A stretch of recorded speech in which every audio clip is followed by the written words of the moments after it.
¿Tienes un jefe difícil y no sabes cómo lidiar con él? Bueno, acompáñame porque en este video vamos a revisarlo.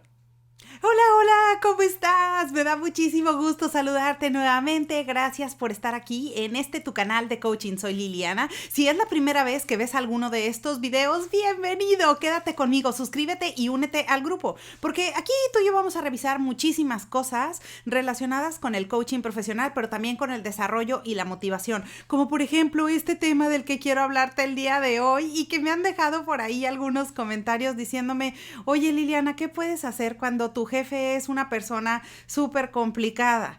Bueno, yo no sé si te ha pasado esto o probablemente hayas tenido alguna experiencia similar. Déjamelo en los comentarios de este video. Pero si actualmente estás pasando por una situación como esta, en donde tu jefe es una persona complicada y difícil de llevar, bueno, el día de hoy quiero compartirte 10 diferentes estrategias que puedes poner en práctica para lidiar con la situación y para tratar de salvar y rescatar esa relación que muy seguramente le vas a sacar toda la productividad posible.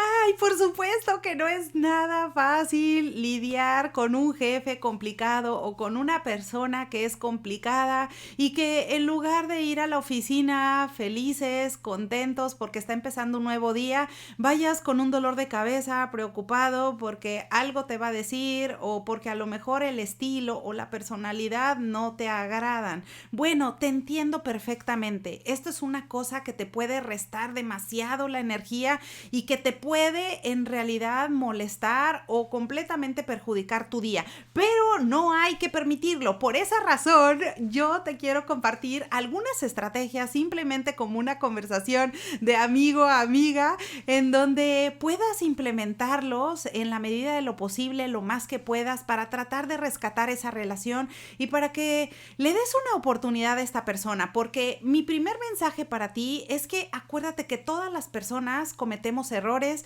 Todas las personas llega un momento en que a lo mejor por diferentes razones en la vida o por las diferentes presiones que se nos pueden presentar en la oficina o en casa, podemos adoptar comportamientos que no son los más adecuados. Por supuesto que esto es inaceptable en algunos casos, o que en la oficina la persona se lleve problemas de la casa al trabajo y que eso termine perjudicando a los empleados. Por supuesto que eso es inaceptable, pero en la medida de lo posible, bueno, mi primera recomendación para ti es que trates de darle una oportunidad a esta persona y probablemente la relación mejore a través del tiempo. Ahora, como una primera estrategia es mantener la calma. Y el mantener la calma, esto es principalmente para que no permitas que cuando sientas una emoción que de plano te está invadiendo, te estás sintiendo mal en alguna junta o porque te está haciendo tu jefe algún requerimiento enfrente de algunas personas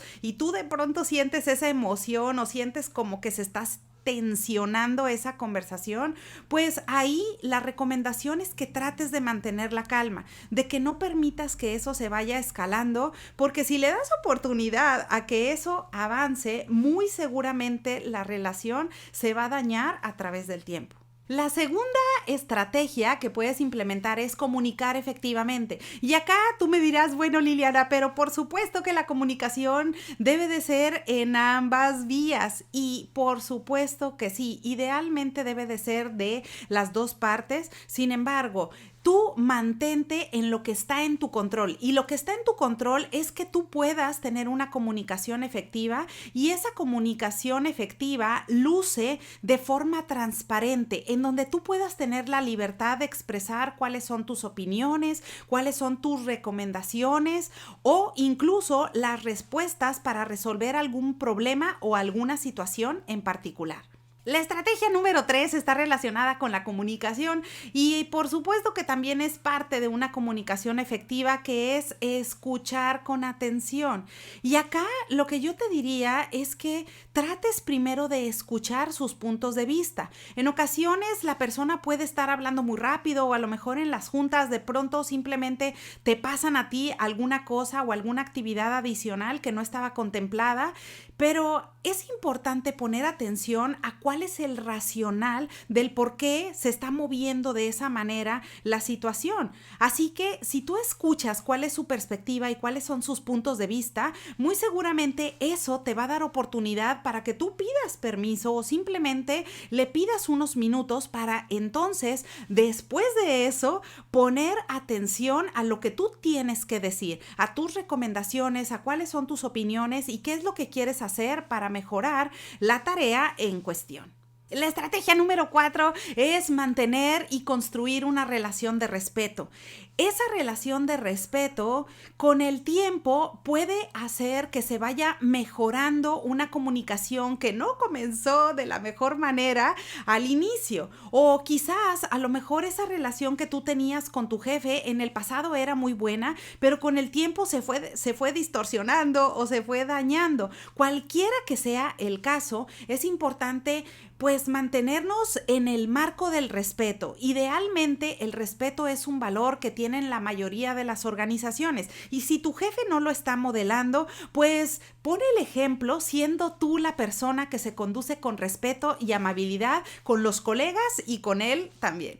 La estrategia número 5 es que solicites retroalimentación y que tú también puedas brindarla cuando sea necesario. Y acá, por supuesto, que a lo mejor me vas a decir, Liliana, es súper difícil, esta persona no acepta comentarios. A ver, déjamelo acá en los comentarios del video. ¿Tu jefe acepta una retroalimentación? ¿Le gusta que le den retroalimentación o simplemente te cierra la cortina y no permite que le des ningún comentario? Bueno, el solicitar feedback sobre las áreas de oportunidad a veces nos puede hacer sentir incómodos porque pensamos que si un área de oportunidad se queda por escrito, eso puede ser peligroso en la oficina y lo tomamos como una acción agresiva, pero no necesariamente tiene por qué ser así, porque acuérdate que las áreas de oportunidad simplemente son un regalo para darnos cuenta de aquellas cosas que podemos mejorar. Así que si tu jefe, por ejemplo, te dice que es importante que trabajes en algún área de mejora en particular, pues acá pon atención a ello para que tú puedas ir trabajándolo en las actividades cotidianas de todos los días. Pero también es importante que tú puedas expresar cuáles son tus expectativas y cuál es esa retroalimentación que tú vas a dar para que la relación y el trato con tu jefe vaya mejorando a través del tiempo.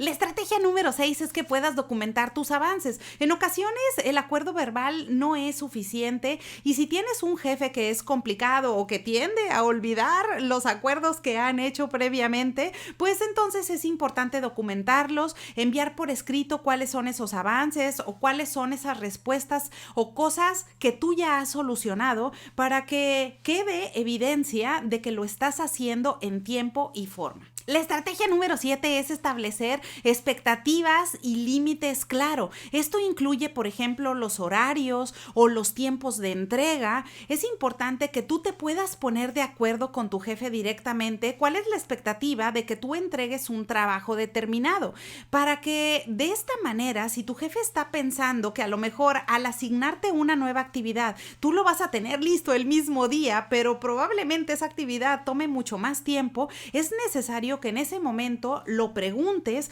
cuál es la expectativa o qué es lo que piensa de cuándo se debería de entregar esa información o dar esa respuesta. Y si ves que es muy complicado, es importante ponerlo en la mesa para que juntos lleguen a una solución. La estrategia número 8 es que trates de enfocarte siempre y en la medida de lo posible en tu trabajo y no en la persona. A veces estamos obsesionados con ponerle atención a la persona, a cómo es, a cómo nos habla o simplemente a cómo se comporta en la oficina. Y acá lo importante es tu trabajo y que tú puedas dar una respuesta a los clientes o que puedas entregar las cosas que te han solicitado. Por esa razón es importante que te enfoques en lo que tienes que hacer, en lo que se espera de ti, en tu propio desarrollo y en cómo te conduces y dejes de lado un poco la personalidad de tu jefe. Y el punto número 9 y el 10, que van un poquito de la mano, no menos importantes, esto se refiere a buscar apoyo. Pero en el punto número 9 te diría buscar apoyo con tus compañeros. Y no me refiero a que hagas juntas o grupitos para hablar de tu jefe y ver qué es lo que está haciendo mal o qué es lo que está haciendo bien, sino simplemente para buscar apoyo en relación al trabajo, para que tú puedas hacer equipo, para que puedas tener un mejor desempeño y que te destaques por encima de otros equipos u otras áreas relacionadas con tu trabajo. Y el punto número 10 se refiere a que busques apoyo con recursos humanos en última instancia si ves que la relación no está mejorando o si incluso se ha hecho alguna falta de respeto en el camino. Acá, si tú has visto que esa conversación y esos acercamientos que tú ya vienes trabajando con tu jefe no dan resultado, recuerda que es inaceptable e intolerable el acoso laboral. De esa forma, en tu empresa muy seguramente vas a encontrar un área destinada a recursos humanos para que esa persona pueda escuchar cuál es tu preocupación y entonces tengan un plan a seguir. Así que bueno, ahora ya lo sabes, estas son 10 estrategias que son sencillas, que las puedes poner en práctica en el día a día. Sé que probablemente la situación por la que estás pasando puede ser abrumadora o desgastante, pero acuérdate que si tú pones de tu parte y a lo mejor si tú tratas de mejorar esa relación, tratas de poner atención y de mantener una relación de respeto y confianza con tu jefe, muy seguramente eso se puede revertir y ese malestar se puede solucionar en el futuro. Pero si ves que de plano no se puede solucionar, entonces levanta la mano y busca ayuda. Bueno, pues espero que la información te sea de utilidad. Aprovecho la ocasión para desearte que tengas un excelente día y te veo pronto.